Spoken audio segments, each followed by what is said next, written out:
Why is tracing word etymology across families hard?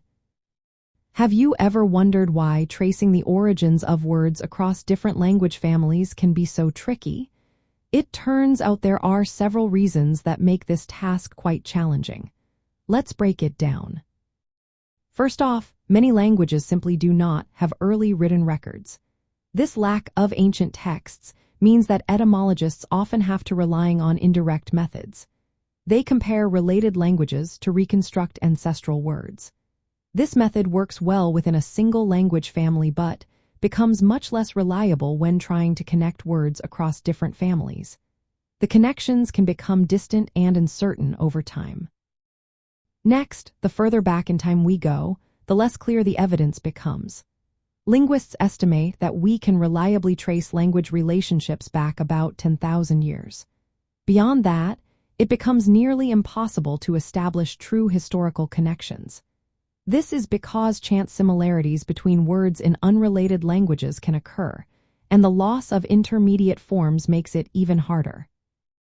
Another factor is that words often change in sound, meaning, and form.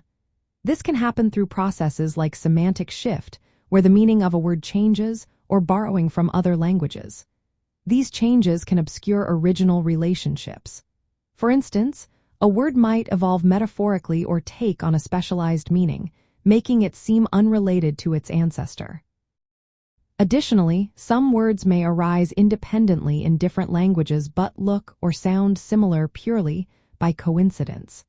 This phenomenon is known as polygenesis. It can mislead researchers who are trying to trace a single origin for such words. Finally, attempts to connect very large language superfamilies, like linking Indo-European with Uralic or others into a hypothetical Nostratic family, have not gained wide acceptance. The evidence is often too sparse or ambiguous to support such claims. So, what does this mean for those of us interested in word origins? While we can often trace the history of words within a language family and see how their meanings and forms evolved, tracing them across families involves a lot of uncertainty. For example, the English word nice comes from the Latin word nescere, which means to be ignorant. Its journey and changes in meaning can be traced clearly within Indo-European languages. However, trying to link nice to a similar word in an unrelated language family would be much more challenging and uncertain.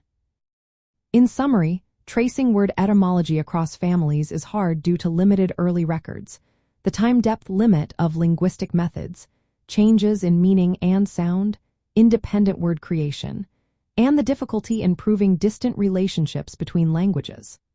This complexity highlights why etymology often focuses on language families where evidence is stronger and more direct.